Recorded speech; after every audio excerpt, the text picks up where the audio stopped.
Go over to the left-hand side and turn on motion. Okay, you need to add that, and note that there is a license required for this. That license isn't necessarily required to test it. You get 20 minutes per start of Simhub. So I start Simhub, close it, reopen it, and I get another 20 minutes. I forgot, I want to make it sure you guys can talk to me if you want to. Let me allow to talk. You can unmute yourself as long as you obviously want to talk. Daryl, David, what's up? Hey. Hello. Pete, what's up? Hello. Welcome to the party. Mr. Jeff Weaver, thank you for blessing us with your presence today. I'm just happy you're putting this together. It's awesome to see this. So that said, once you turn on the motion add-on, then you'll be able to see it over on the left-hand side. That we can come up here to the top to where it says output settings. So first thing I'm going to do is I'm going to export mine. So my keyboard is missing. All right. So if we have a DOF reality, you're going to reconfigure and you're going to select a pre-configured platform. You'll notice that the H3, H6, and similar are already added, as well as things like the erasing lab stuff. So whatever you have, you'll be able to select. If you have a 3, what we'll be able to do, let me actually just go here. I have mine actually set so I can show both. But you'll see here, it's measuring across the front, side to side, as well as the length from the front to the back of your center pivot point. All this stuff should be more or less correct. The things that you need to set up here is your seat height if you're going to use VR. And in fact, you'll need to set this up if you're using Thanos as well. This is what basically helps it with the math to do that math-based motion compensation. And that's measured from the bottom of the U-joint to the center of your seat. If you have a rig that kind of tends to lean a little bit to the left or the right, really cool feature here, you can kind of offset that if you need to. We can also set limitations here. So if you know that if your rig pitches too far forward, it will hit your monitors. You can actually limit that to where it won't go that far. But the biggest thing you need to do when you set this up is you need to choose what controller it's on. So I, in my case, no longer have my DOF reality. But if I did, what I can do is I can click identify, unplug, and replug back in my motion controller, and it's going to automatically detect that USB port for me. So even if I don't know what USB port it is or what COM port it is, it can auto detect for me. But obviously, if you know what you're doing, we just select it down from the list. Some of the cool stuff you can do here.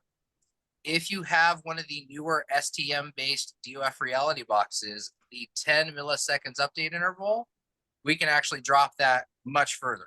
I've tested down to 5. Whatever said that he tested all the way down to 3 milliseconds. So you're going to see significant performance increases just off the refresh rate. And I'm going to mute you guys while you guys are not talking. Just get back up. We can also come in here and do modifications to the tuning of your motors. Biggest one usually I like to change is the KP.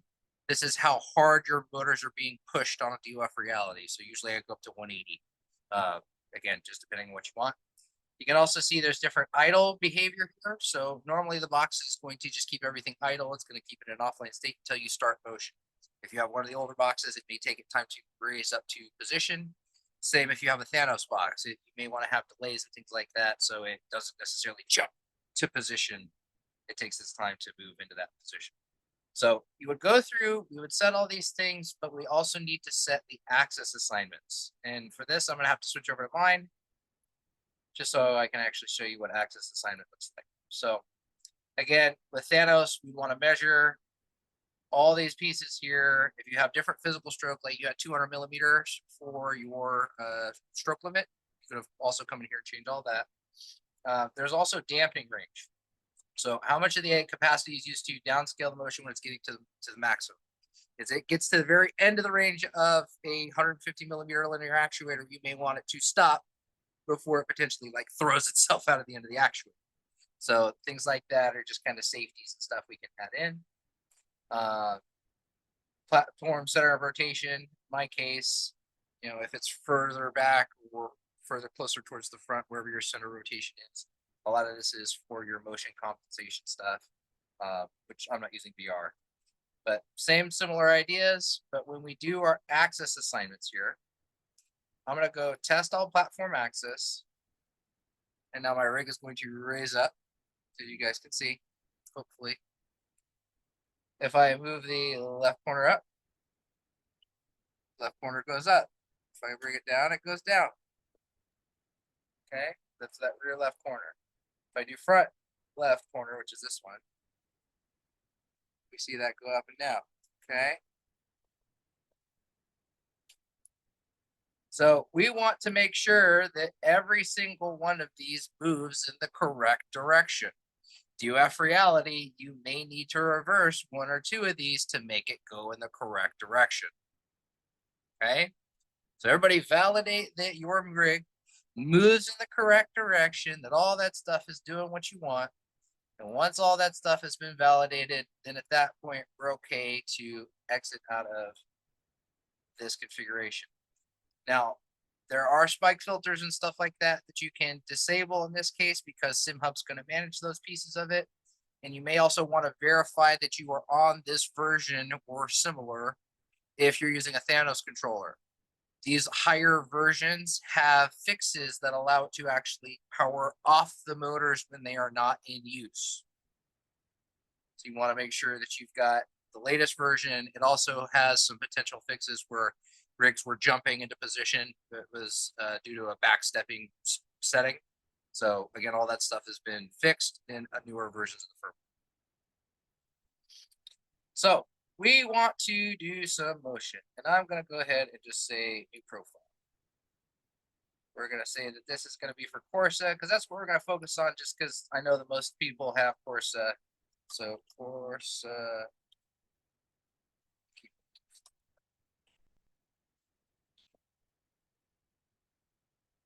So we got a new tune. Okay.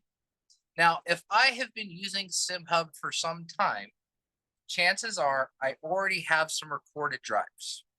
They'll show up here under what's called the effect tuner, and I can load that record and see over how many data points what my pitch looked like, for example. Okay, you guys can see all that? Oh, I see some chat. Yep. Okay. So if you don't, we're going to have to go into game and drive for a little bit. And in fact, when you do that drive, what you could do is you can actually record the session. So we're going to record the middle monitor, start recording, and then we're going to change our share to be Corsa once I start it up. So let's start Corsa on good old Laguna Seca. Share screen. Let me also set my Twitch so it's showing CS. There we go. So again, if you guys go to my Twitch, twitch.tv/Silyn, SILYN, you guys can see the rig motion probably separately from the Zoom. So I'm driving. I'm not really, my pitch isn't changing. So obviously something's not right, right?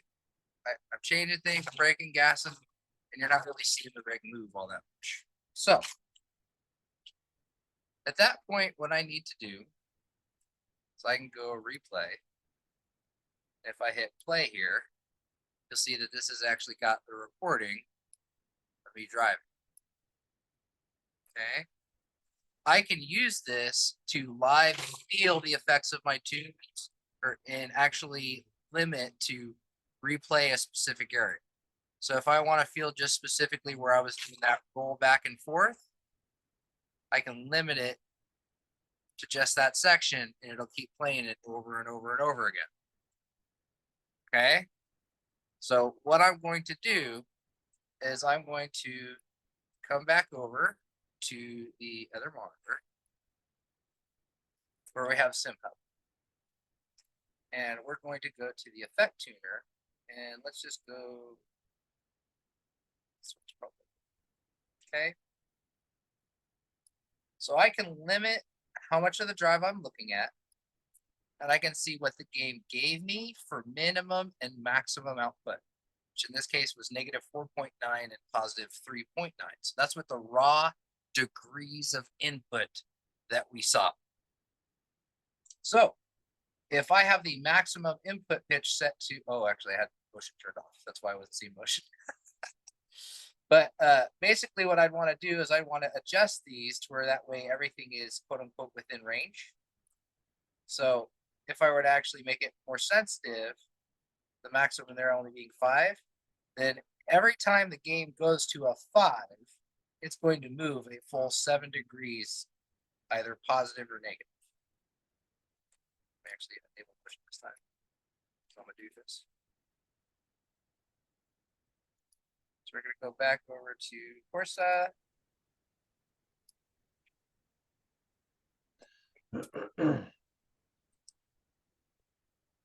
So right now I'm getting a lot of shifts. It's kind of throwing me around a little bit. Also, I need to turn some back. Jeez.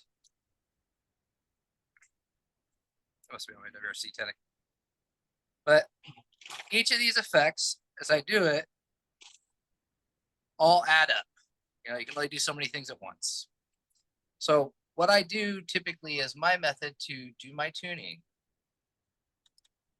is I can actually come here to just pitch and I can focus on just pitch up and down. So if I feel that it's too sensitive or not sensitive enough, then I can come in and adjust that. But there are some things to keep in mind about this when you're doing the effect tuning. The things like the noise filter, for example, actually add a shift, a time shift. So you'll see that when I turn off noise filter, so keep that in mind. The more filters you add, the more delay and feeling that effect you're going to get. So we want to try to limit noise filtering unless you're feeling like a lot of jitters and stuff like that. Or maybe, for example, on heave. Heave tends to be where I'll feel shift effects from certain games. And so I feel like I'm going all the time, and it's not very fun. So I may want to filter those pieces out. Right now, my rig can move a total of 7 degrees up or down for pitch, okay? If we were to go back to my output settings here, what the estimated maximum is around 9.7 degrees, okay? So that means that I've got just under 3 degrees of remaining space for the rig to do stuff, okay?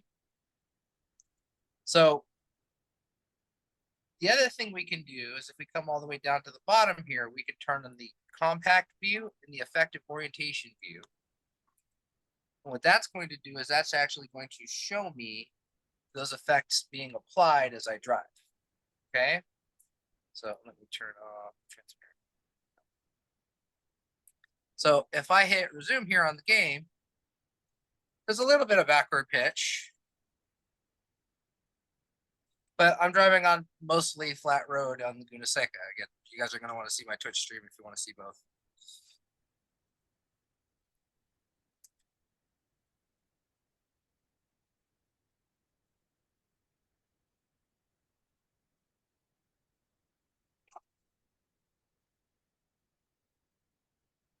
So now we're getting a lot more pitch. And I've almost saturated out pitch on this part of the hill on Laguna Seca. But this isn't even the steepest area. This is. So I basically reached full saturation at that point. So let's stop right there. Let's go move these out of the way. And so I'm 73%. You guys remember I had 9 degrees. So if I come over here and crank that up, now I'm using 80.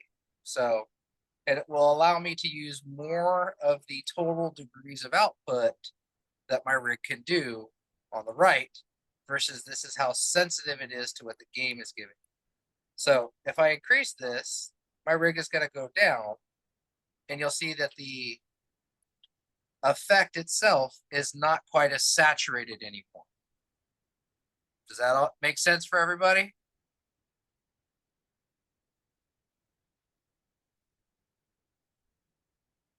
Any feedback so far? Feel free to unmute, guys, if you have questions, comments so far.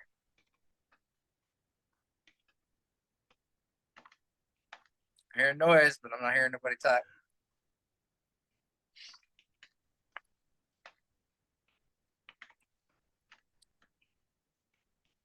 Quick question. How did you start recording the data again? So every drive for the effect tuner is automatically recorded with every drive. But if you want to record so you can replay certain areas, that's up on the top right. And then I can record what part of my screen, like what I'm playing in the game right now, and then replay that section over and over again. So in fact, this is probably one of the best areas to do that because I'm already on a hill and I'm going to come down. So let me go share that.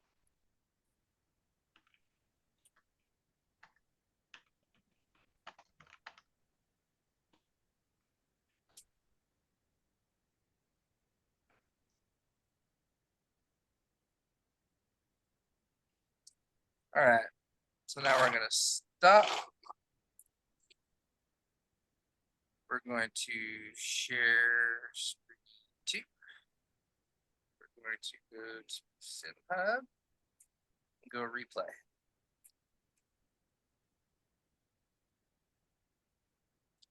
So you guys will see, I don't know if the HDR is making it look drowned out or not.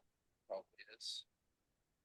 But you can see my rig is currently moving based off of what that was. Okay. So I can actually see all these effects happening in real time, and my rig will try to follow all those pieces. And then I can come in and adjust each effect that I want as I'm going. So basically what you're going to want to do is you're going to want to go through and get it within range by using the effect tuner first. You use the effect tuner to say, hey, I want to keep it within the maximum range unless I crash potentially. A crash might be a spike, so I don't necessarily need that to be my maximum. But it just kind of helps you set that range based off of what you saw during your time frame of driving. Then from there, we can adjust smoothing. With flight, you'll have washout. Flight tuning is going to look a little bit different from this. It'll have different options. But you'll go through and we'll add in each effect. So if right now I feel like I have enough pitch, really I don't, I think. Let me go.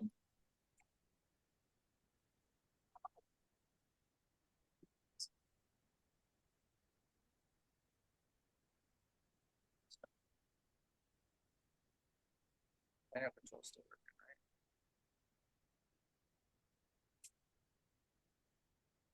Where's my effective orientation view? Sorry.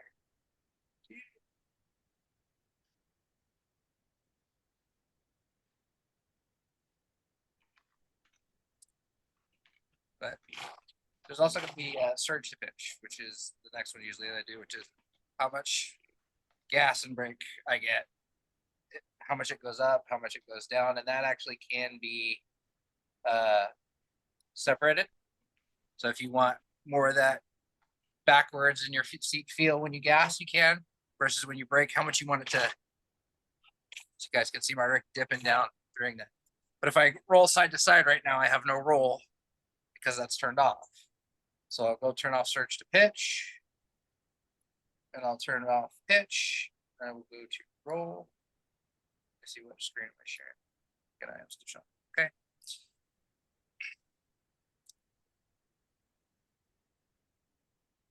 So right now, doesn't feel like there's enough side to side body roll. I can feel it, but it's not really happening. So if I come on down, let's go uniform scaling for now.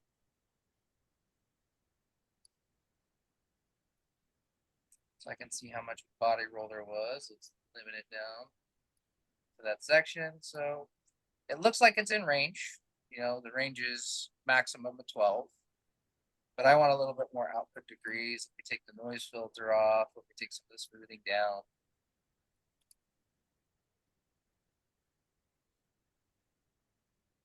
Get a little bit more body roll, but not quite.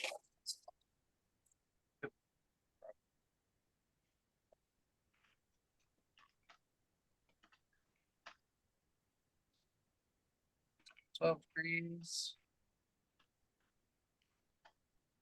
Justin, I have a question. Sure. So, this Zoom meeting was to be about switching between SRS and Simhub. Yeah, and to do the base tuning of Simhub. What I play with or we fly and drive with Jeff Weaver. So what as the layman of the on the channel, what it sounds so Greek to me. How is this much simpler than SRS? It Because just it actually shows you what the game telemetry is giving you in a graphical format.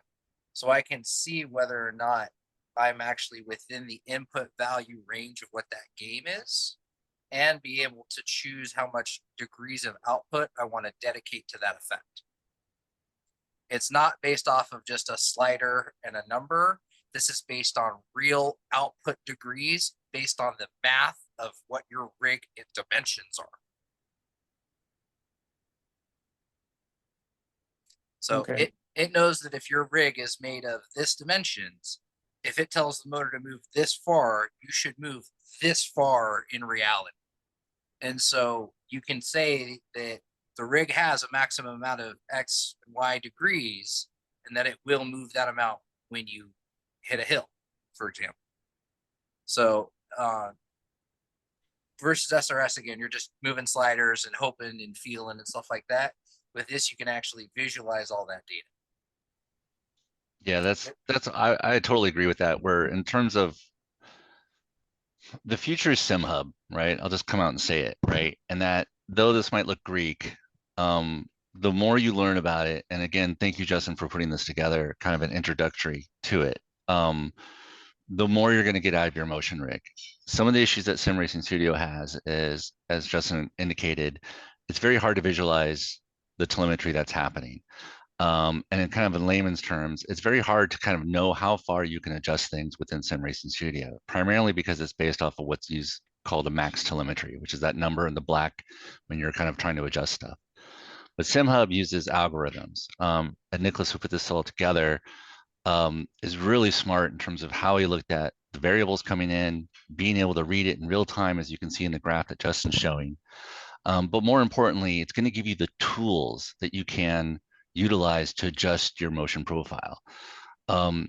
It is like jumping into an F-18 fighter versus a Cessna, right? It's going from a Mazda MX-5 all the way up to a full F1 race car in terms of complexity. But that complexity is there so that you can tune things and adjust things in a way that, one, as Justin indicates, you won't get to those points where the rig feels really jarring and hits those limits of a max telemetry, because every vehicle is different, every aircraft is different, so the telemetry is going to be different.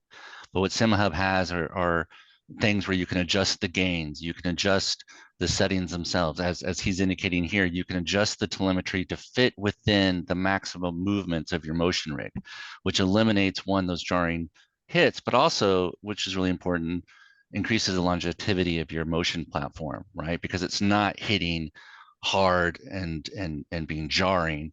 Metal fatigue occurs just like in aircrafts and vehicles. It'll happen in your motion rig. So having these adjustments will be able to do that. It looks overly complex, but I think if you start going slow and going through it, and that's one of the reasons I'm here as well, is so that I can learn it a little bit more, and start creating tutorials and a written tutorial so that people can understand it more. It really does provide you, I would call it the next level of motion for your platform. So it is a lot to take in right now, but I would just say go slow. Really look, I think it's fascinating and really incredible that SimHub, I don't know if you can show it again, Justin, how you go through and set up and just say, hey, I have an H3 or I have an H6. Yeah. And then you just plug it in, and maybe you have to, and this is the reason why he was talking about, maybe you have to reverse an axis, because over the years, DOF Reality has kind of updated their firmware, and have different motors. And so the motor that you bought, say, 3 years ago, might have the axis reversed for roll versus the platform that you bought 3 months ago, right? And you can't change any of that in SRS. And I've had so many people that have come to me that just says my rig is working in the opposite direction that it Yeah. should be, and I have no way to fix it. Yeah, and there's no easy way to do that in SRS, right? The only way you'd have to do that is for every motion profile to go in and change the max telemetry value to a negative number for that one axis. But again, that becomes fatiguing because you have to do that for every single motion profile versus a global setting like Simhub does. Yeah. But I think the important thing that Simhub has is that gain filter and the ability to kind of like soft stop before it hits those maximum values, so that whenever car you load up, because the telemetry for an F1 in Assetto Corsa is so much higher than if you were to drive, like say, a Porsche 911. And that Yeah. Simhub has the mathematical geometry and whatnot to be able to compensate for that.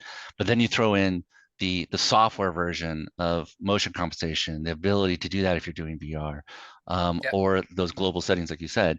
So I know it's a lot for even for me to take in. I'll admit I've used Sim Racing Studio still a lot, but I really want to convert it for flight and stuff. And this is kind of the impetus for kind of really jumping into it. So again, thank you, Justin.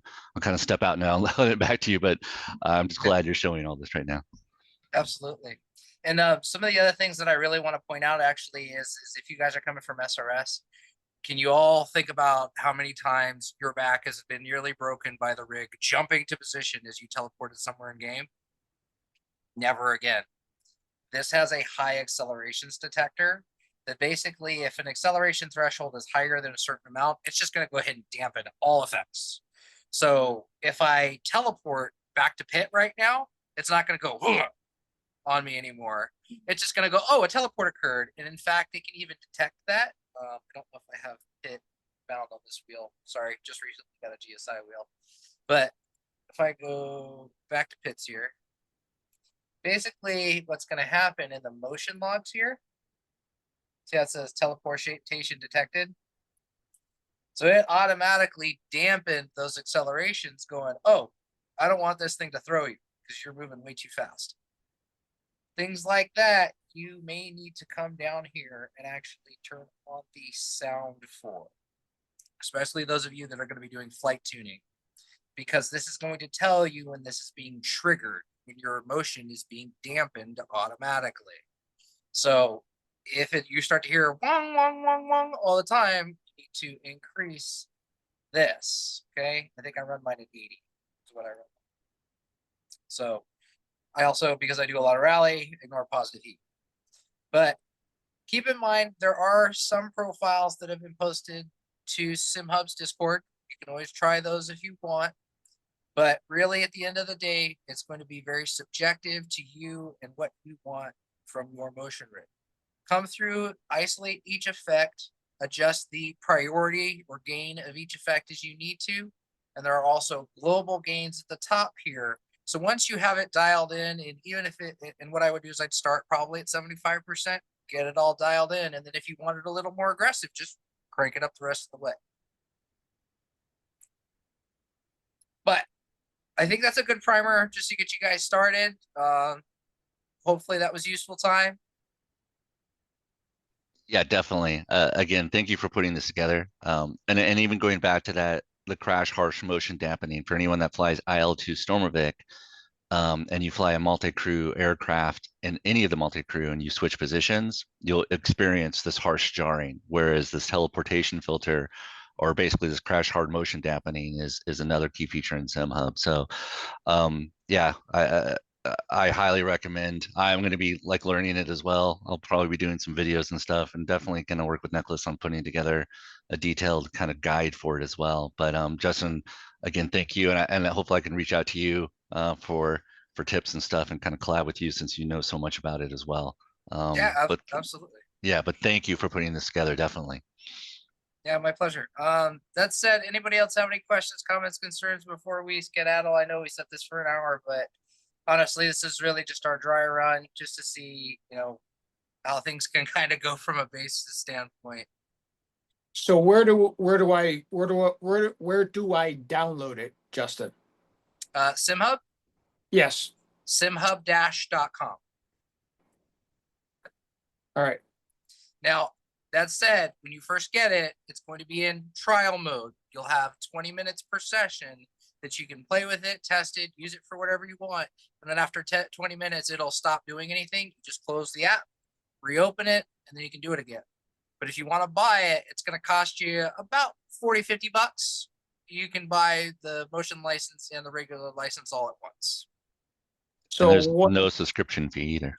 There's no subscription fee. This offline is totally offline, all that stuff.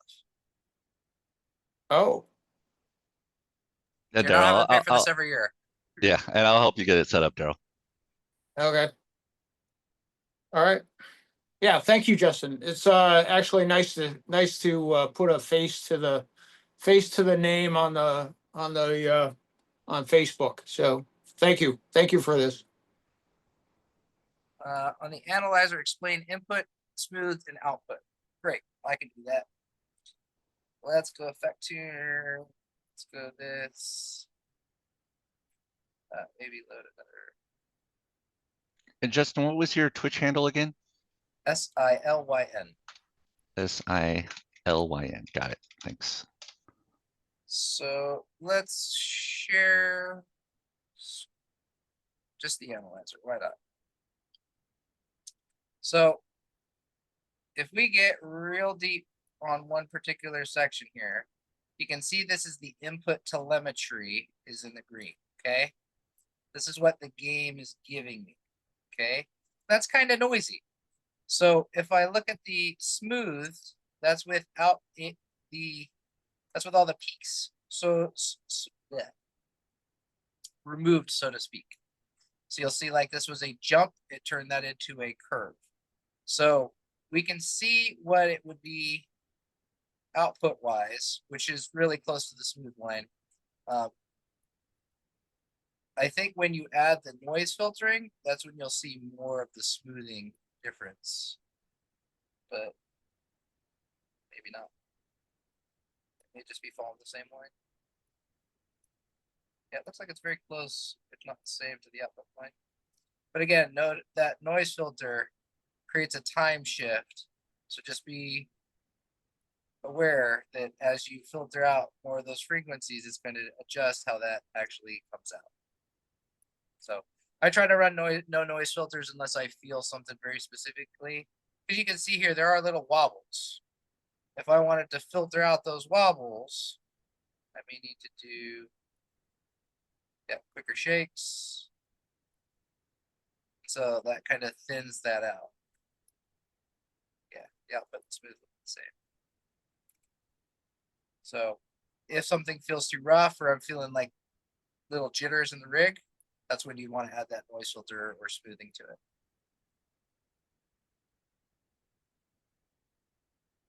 So again, I'm only learning this. Unfortunately, there is no guide. At the end of the day, I'm just kind of figuring it out as I go, just like everybody else.